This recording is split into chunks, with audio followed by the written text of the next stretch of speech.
automation is your new BFF if you are handling us.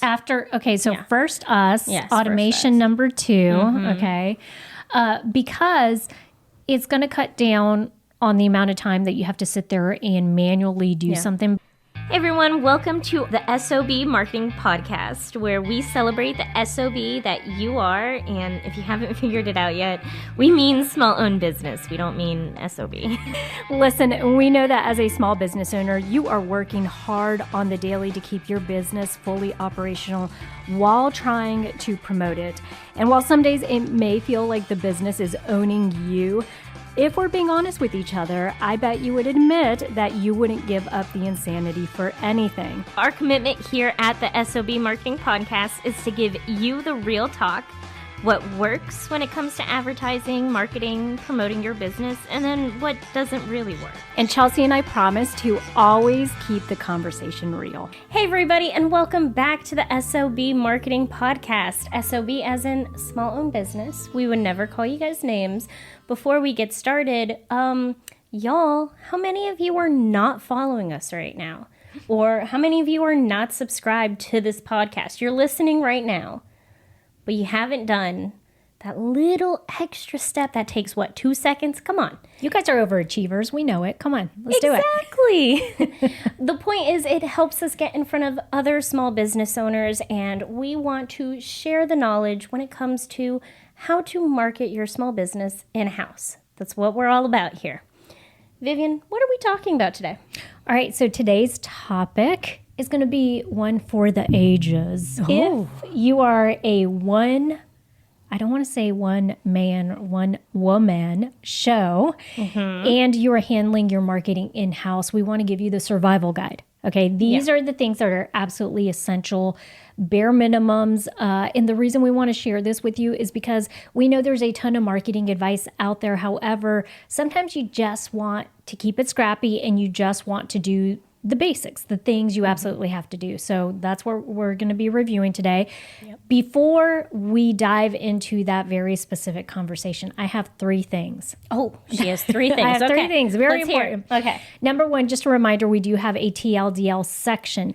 If you are in a hurry at the end, there's a chapter at the end of this episode. You can skip to it. Too long, didn't listen. Chelsea will go ahead and give you a brief overview. And then we always recommend that you come back and you listen to the whole conversation, okay? Because why not? You want to be BFFs with us, you got to get the whole conversation in context. Number 2, on a serious note. Oh, okay. Yes. When I was rewatching our latest interview, I hope that, if anything, I lead by example, and I just want people to be comfortable enough when they kind of see that they're doing something. I don't want to say it's wrong, but I caught myself doing something that's very annoying. And so I want to apologize to the listener and also to my baby sister, because what I notice I do is you will make a point.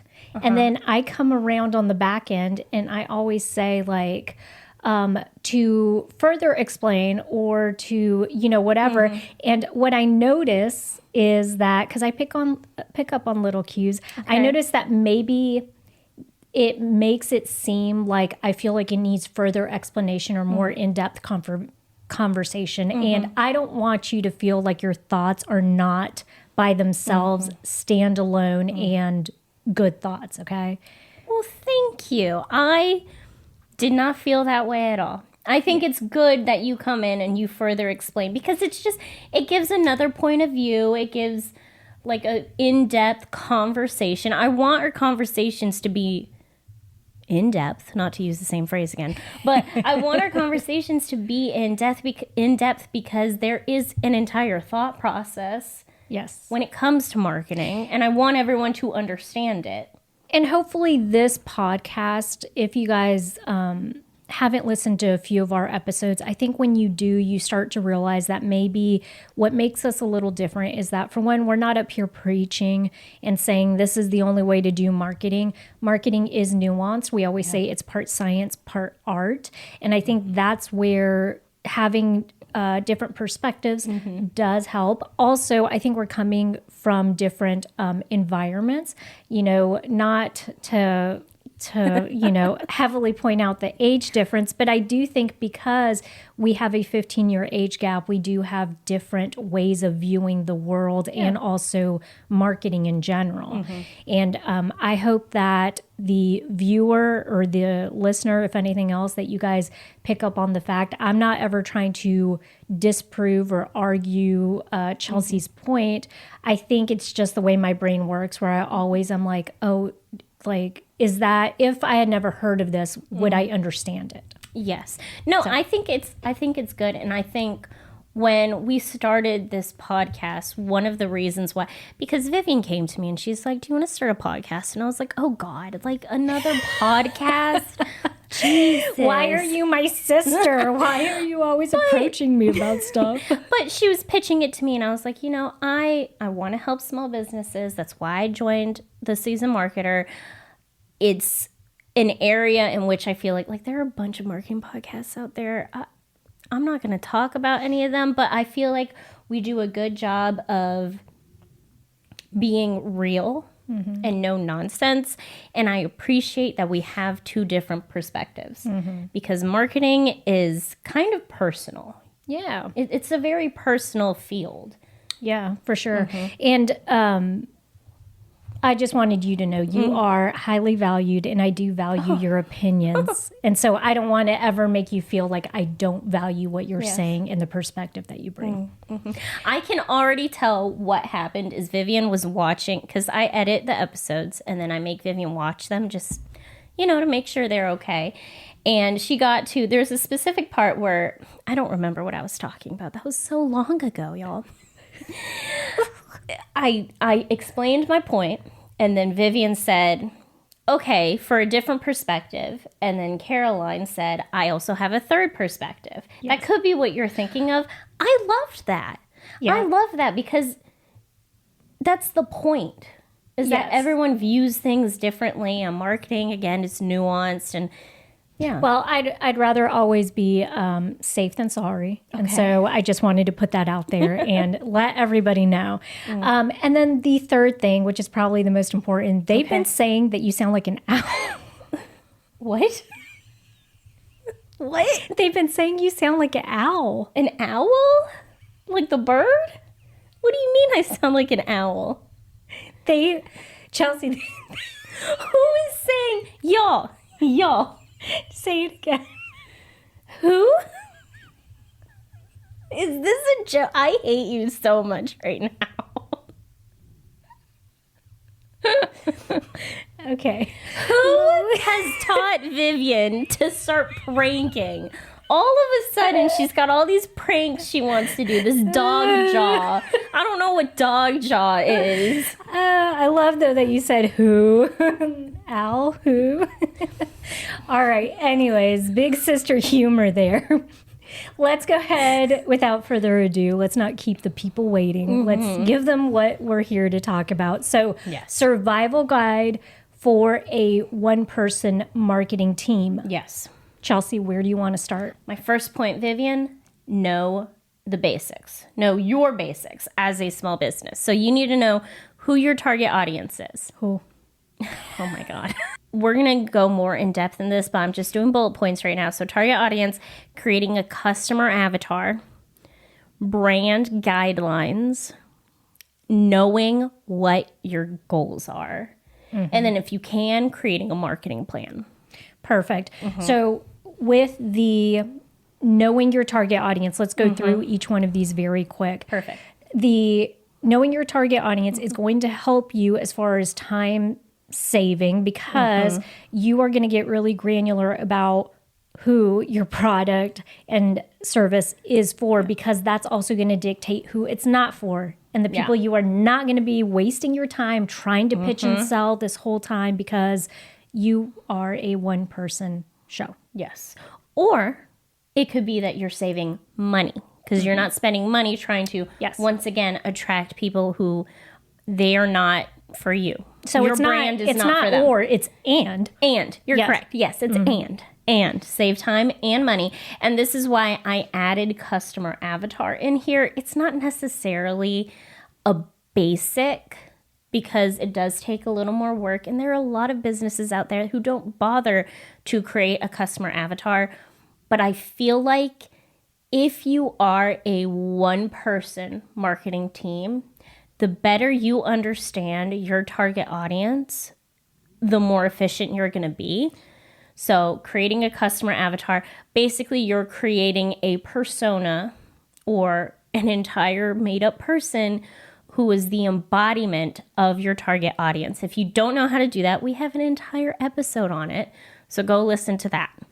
Yes, and that episode will walk you through an explanation of also how that has morphed over time. So back in the day, you could just say a customer avatar was like, what's your age range, demographic, what does the person do, what is their education level? Now we've actually dug a little deeper in that into like Motivations and fears, Yes. sociographic. Yeah, like it's in depth. Exactly. And the other thing, it not only couples with knowing who your target audience is, but if you take the time to actually build this customer avatar, it can also help with creating ads a lot faster. Yeah. Because if you know what Chelsea just said, what their fears are or what their motivators are, that's going to help me put a Facebook ad together a lot quicker because I can speak straight to that fear. Hey, are you worried about your baby waking up at 2 a.m. in the morning? Okay, like this is my product and this is how it helps. I don't know.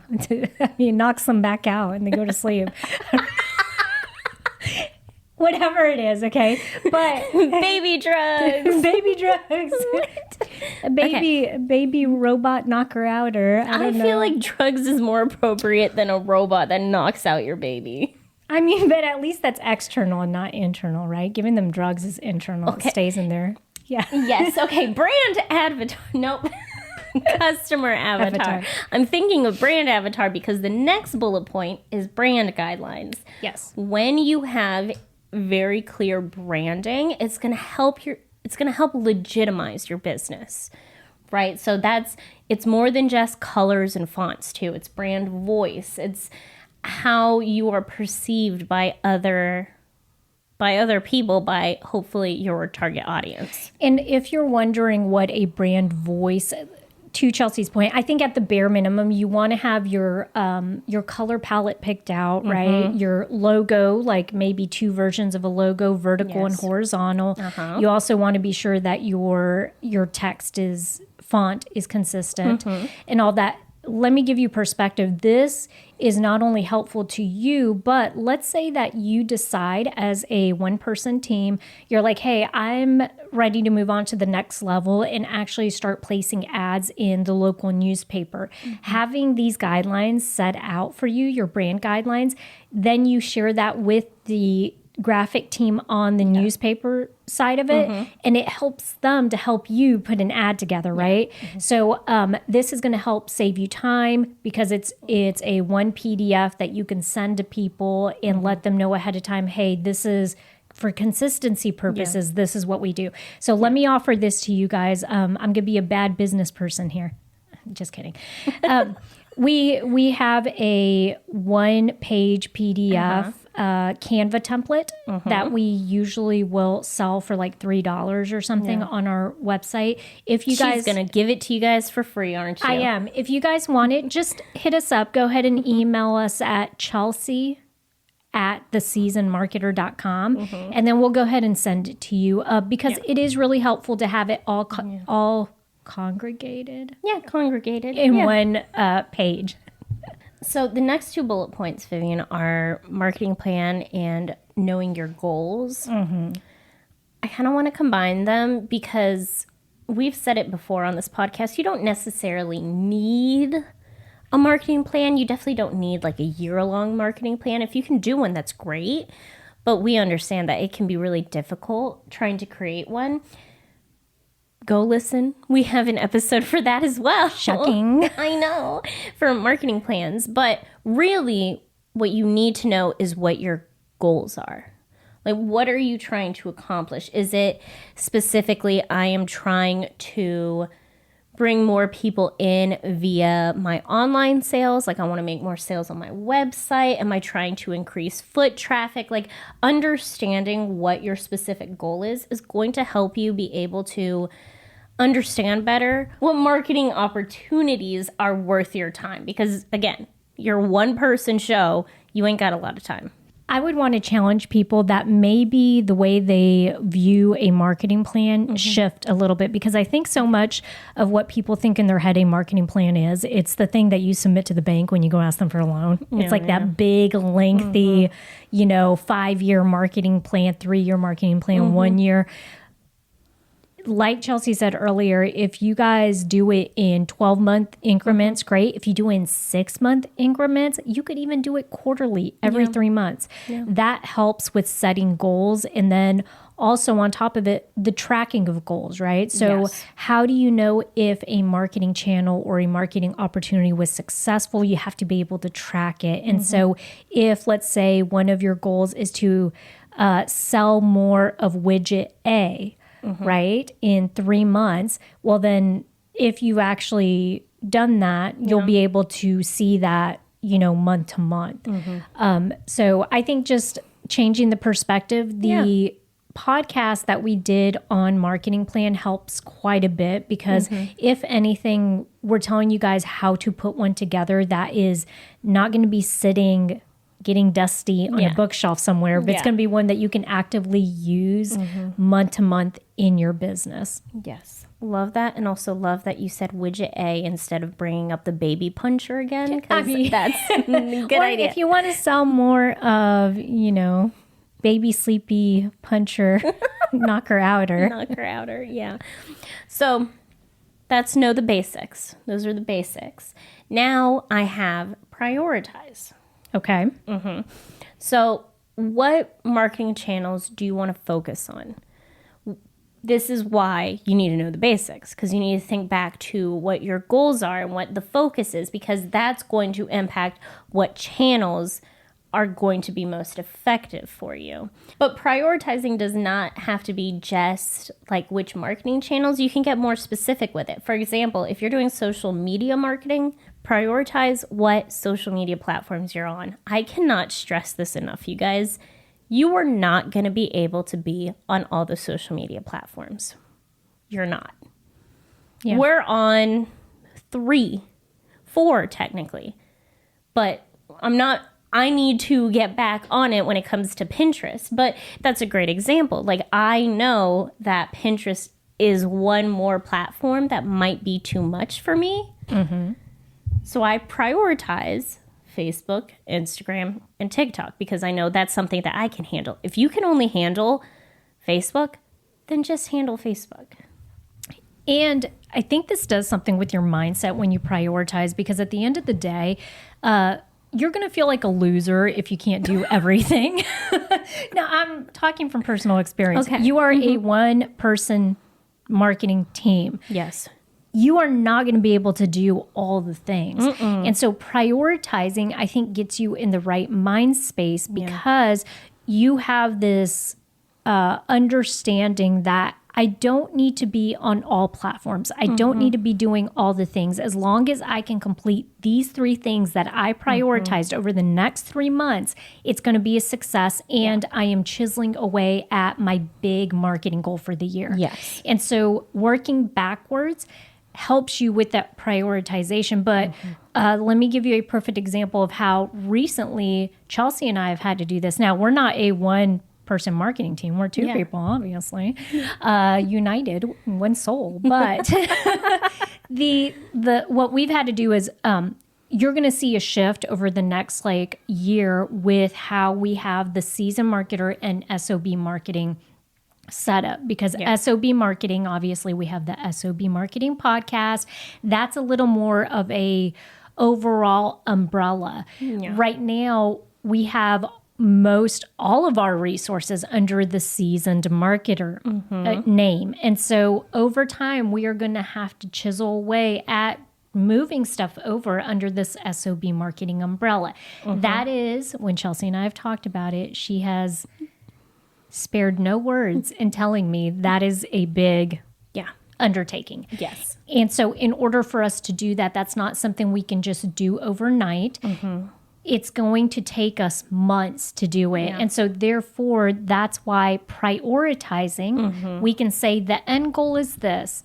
In month 1 to 2 of this project, what needs to happen in order for us to start to transition that way, right? Yes. And so prioritizing is the big thing that helps you with those long-term marketing initiatives. And we want you guys to do the big stuff just as much as we want you to do the small stuff. We just don't want you to have a mental breakdown in between there, okay? Absolutely. So prioritize. Also, what's going to help you with these bigger projects, long-term goals, is organization. And this is something all of us can work on, I am sure. I know Vivian can work on it. What? Way to call me out. Thanks. I know I can work on it. But when you get organized, when you give yourself a schedule. Can I say, though, she says that, but I did just tell her earlier today that I finally hit 10,000 on my emails in my inbox. I need y'all to understand. She's saying 10,000 unread emails. A lot of that's like promos and stuff. But Chelsea's like, does that not make you want to bash your head? And I'm like, no, I'm fine. I can deal with ambiguity quite a bit. If let's say for a weekend, I don't check my email and I have like 70 emails, freaking out. I can't do it. I hate it. We are going to settle this. You guys are going to tell us in the comment section, are you have to have my inbox at 0 person, okay? Or are you okay having a plethora of emails in there? Doesn't have to be quite as bad as me. Doesn't have to be 10,000, but are you okay not having a, inbox read 0?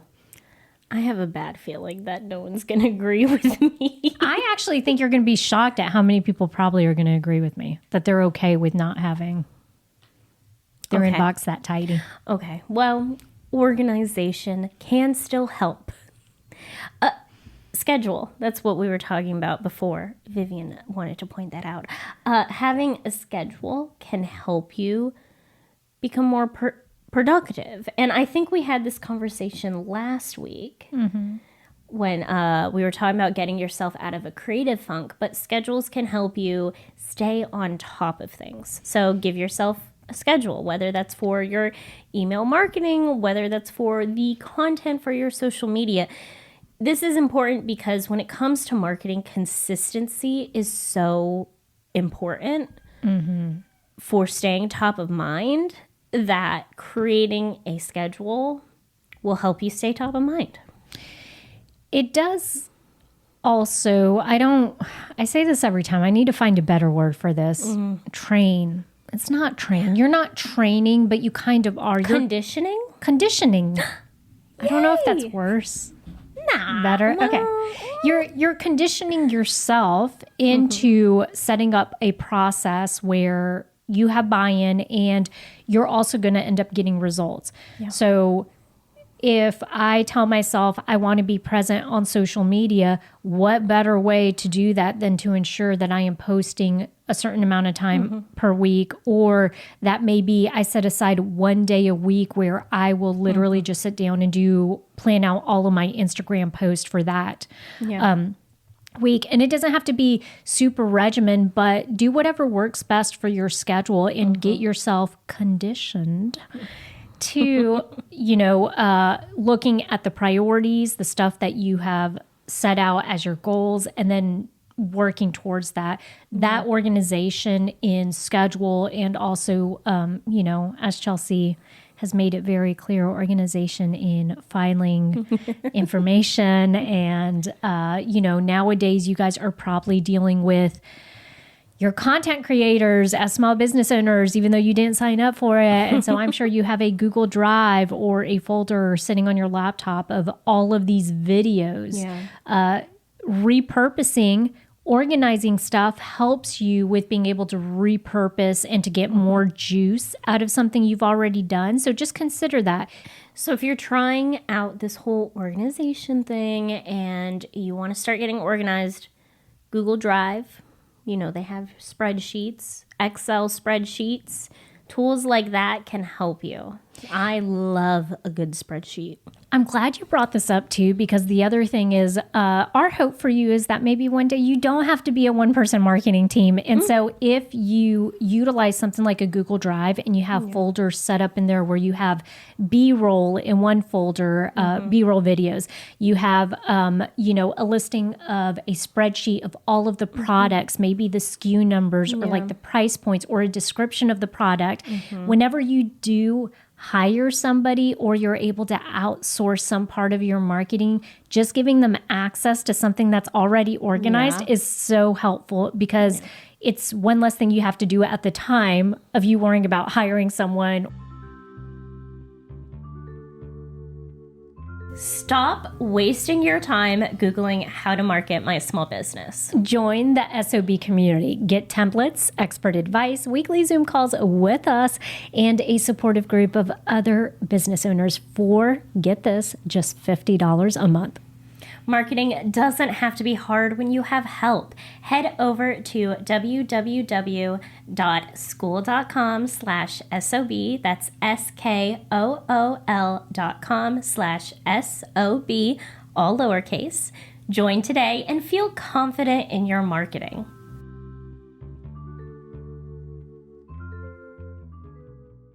Next bullet point, Vivian, we're moving on. Low-hanging fruit.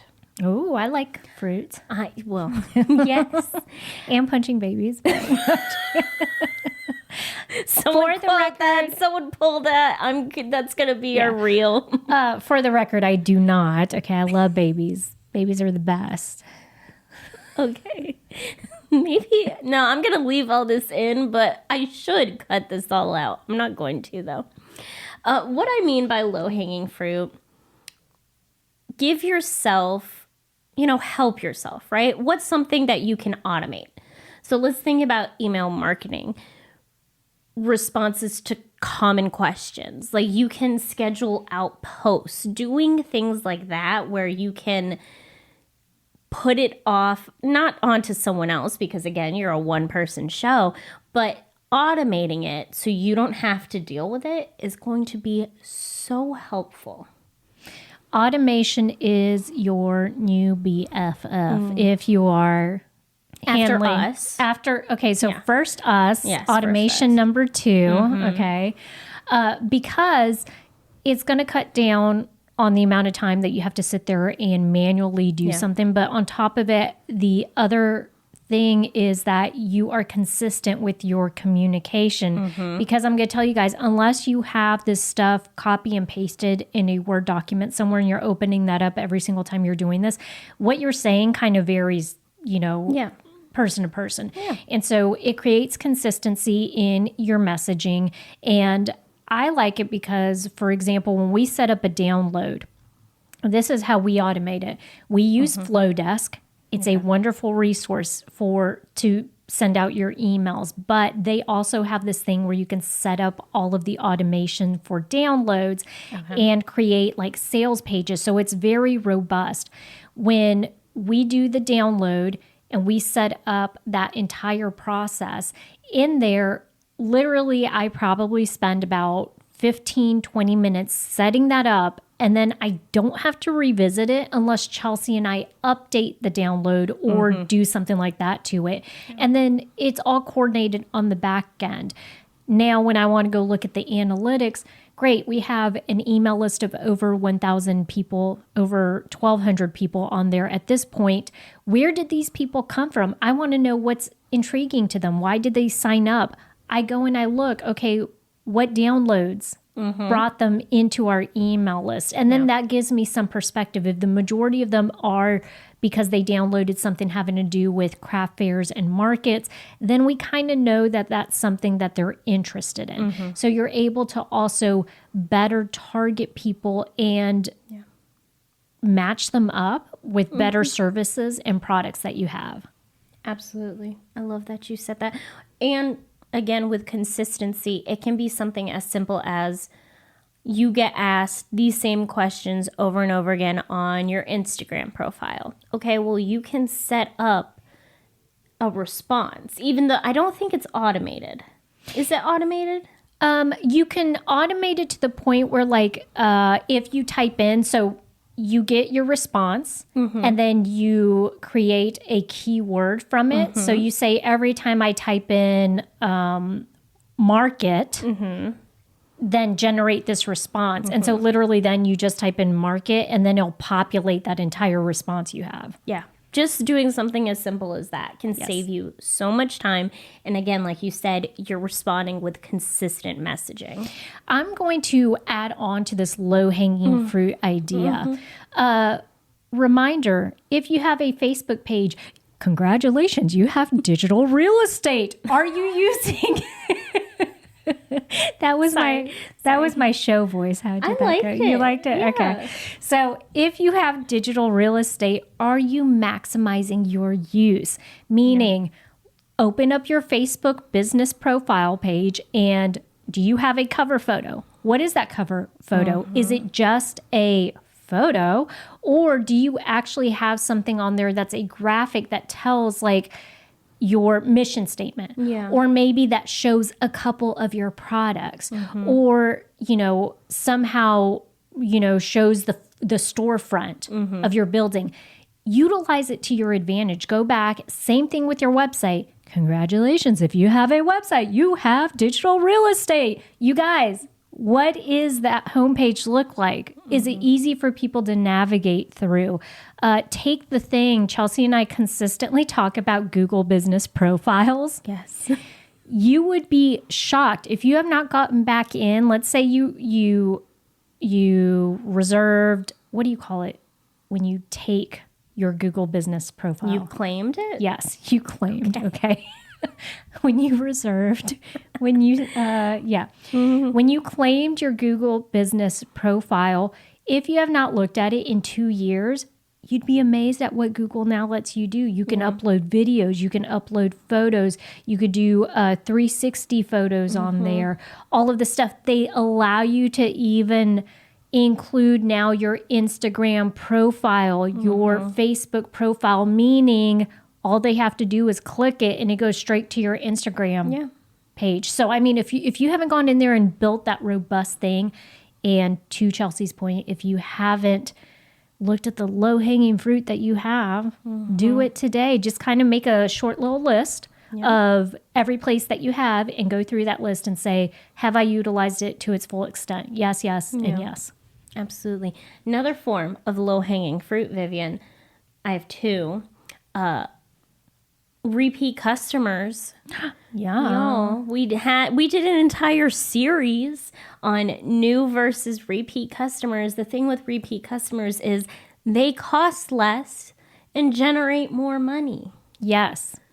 And that's a very good point, Chelsea, because these things that we've laid out today, as Chelsea said at the beginning, are to help you save money and time. You convince someone to buy from your business once. Great. You could do it again. Yeah. You guys, we believe in you. You can do it a second time and at a cheaper price. Exactly. So don't sleep on repeat customers. And then my next low-hanging fruit, Vivian, is going to be evergreen content. Yes. Because evergreen content, y'all, if you don't know, it is content. You developed a list. I switched into Spanish all of a sudden, but okay. Castellonian Spanish. Apparently, yeah. Spanish. We don't speak Spanish. Content. Evergreen content is just content that you can share at any point in time about your small business. And the great thing about evergreen content is it is so easy to repurpose. Yeah. And what I love about it, it's kind of like, imagine you have a door, you're keeping the door open all the time, right? And so to our point, you set it up one time, you set it and forget it unless you got to go back and address it. Okay. So always know it's there. And, if you're updating, rebranding, doing stuff like that, you're going to have to go back and look into it. But once the bulk of the work is done, you're having to do very little to maintain. Yes. My next bullet point for your one-person marketing survival guide, y'all, is going to be find resources to help you. And we've had this discussion before on the podcast. There is nothing wrong with reaching out and asking for help. Nothing wrong with it. Now, if you are, again, one person, it can be a little difficult, but there are still resources you can find. There's Canva. There's ChatGPT. There's finding an email marketing platform that you absolutely love, like Flowdesk. There's the S.O.B community and the seasoned marketer and all of the resources that we offer people. Finding those resources that can help you be more efficient when it comes to your marketing is super important. We always have a spicy take on this during an episode. And usually it's coming from Chelsea. Today it's going to come from me. Oh, I'm actually going to tell you that if you are not looking for resources and you are handling your marketing in-house and you are one person and nobody else is helping you with your marketing, you are doing a big disservice to yourself if you are not out there looking for the resources. Like, that's dumb. That's dumb. That's so dumb. I was about to say you're not being very spicy, and then Vivian just called y'all dumb. So never mind. Well, no, because I'm going to say it like this. Think about this if you were in a professional setting. Not that you guys aren't professionals, but what I'm saying is like, okay, the marketing world. If I am a CMO, a chief marketing officer at Apple, if I'm a chief marketing officer at Google, at any big firm, part of my responsibility would be that I go to trade shows every once in a while or professional opportunities for education. Okay, so once or twice a year, I would force myself to go somewhere and actually go to an event that is put on by the American Marketing Association or an event that is very specific for the community of chief marketing officers. Okay, because community means you're learning and sharing ideas off of people. And so if you're not being a smart marketer, if you are doing things the hard way, you guys do not get a prize or an award for doing something the hard way. Yeah. All right. I understand sometimes you have to learn the process. That's how I am. I will do things the hard way sometimes because I feel like I have to understand the process before then I can find the shortcuts. That does ring true. But if it is just because you are not taking the time to go out there and vet resources like an email platform that can help you set up some automations, right? Yeah. And the reason we love Flowdesk is we've told you guys time and again, we're not going to recommend something that is so expensive. We just don't operate that way, okay? So Flowdesk we love because you can grow your email list from 0 to 20,000 people and it will be the same price. Okay, $19. All right. I think maybe now it's like 20 something, but it's very inexpensive per month. Yeah. So what I'm saying in that is if you are just putting it on the back burner and you're like, one day when I have time, I'm going to find a resource to help me with X, Y, and Z, today's the day. All right. Because it's going to save you time in the long run. Yeah. And to my point about the community, we have the S.O.B, the small owned business community.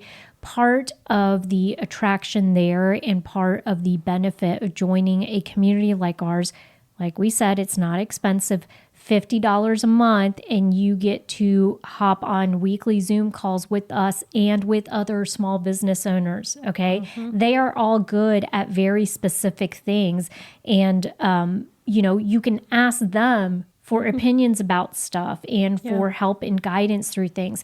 And so I think that's where you're going to cut down a lot of stress, right? Because you're not having to figure stuff out on your own. And sometimes you're just too close to it, right? Yeah. You need to have someone else that doesn't know the business as well that can say, well, hey, have you considered this? Because as a layman, as a potential customer, this would intrigue me enough. Yeah. And it might not be the thing that you think it is, okay? So I think these are all really great and valid reasons for finding a community. And you guys are always welcome in our community if you want to join the S.O.B community. But also in that community, we actually have a spreadsheet of resources. There you go. So we've already, and we did take the time to sit there, and we have it divided up by like topic or category. Okay, emails. If you're looking for an email platform, we have maybe like 4 or 5 listed on there. So if you don't like Flowdesk, and we give you the link to the website for each one of them. Okay, so talk about having a springboard for you just to be able to consolidate everything and click and then go research and see if you want to implement. Absolutely. Vivian, I want to touch on something that you mentioned just a few seconds ago, because it is our last bullet point. Giving yourself boundaries, giving yourself time. What's the word I'm looking for? I felt like we were about to be in like a revision of West Side Story when you were clicking.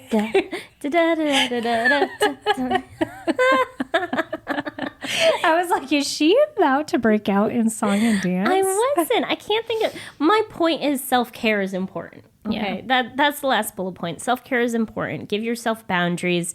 Give yourself time to take a step back and not be so stressed out about it and relax, because when you neglect your mental health, it's going to impact your business and your marketing.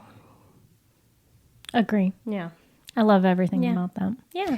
I'm you forcing yourself to continue to do something when you need a break is going to do more harm than good. Mm-hmm. Yeah. All right. Well, is that it, Charles? Yeah, that was it. All right, guys. And in case y'all know, I'm jesting. So, like, is that the right word? Yeah. Ingest? Like jesting, joking around. Yes, yeah, I'm jesting. Okay. Yeah. I'm jesting when I called you guys dumb. I really don't. You guys are very, very brilliant people, especially because you've decided to take that leap and create something out of completely nothing. Okay? Mm-hmm. You're running your small business. You're out there selling your product and services, and you're doing this as a one person. I always say man. I revert to that. See, I always say woman, but okay. One woman. One person. One person. Mm-hmm. One person show. And so we're proud of you. We want you to know that quit making life harder on yourself. Yeah. You know, if anything, we got a ton of resources for you. And if you guys ever just want to send us an email and, you know, let us know, do that. Give us a recap of what's going on in your life. Absolutely. I want to reiterate that we don't punch babies. Or give babies drugs. No. We don't do any of those things. We don't. We love babies. Well, I'm indifferent, but... I love babies. I'm indifferent, but I'm not punching or drugging them. I pinky promise. Are we ready for the TLDL? Yes, let's do it. Let's wrap this up. Okay, so if you skipped ahead to this TLDL chapter... That's great. I'm glad you're looking for this information. When you get the chance, though, go back and listen to this entire conversation, because that's where the good stuff is, you know? So, wrap up of today's conversation. You are a one-person marketing department. This is going to be your survival guide. These are the things that you need to make sure that you're doing or sticking to so that you can be effective on your own. Know your basics. So your target audience, your brand guidelines, your goals, your marketing plan. You need to prioritize. Focus on the important things. Organization, organizing everything that you have in your marketing department, really important. Low-hanging fruit. So focusing on the things that can help you be as effective and efficient as possible. Looking for and finding resources to help you, because again, you are a one-person marketing department, and giving yourself boundaries, making sure that you're focusing on self-care and giving yourself a chance to breathe and relax. That was the whole conversation. So y'all, if you are looking to join a community of small-owned businesses like yourself, make sure to go check out the S.O.B community. Make sure that you are following or subscribed to this podcast so you never miss an episode. And you know what? Just go be the best S.O.B you can be.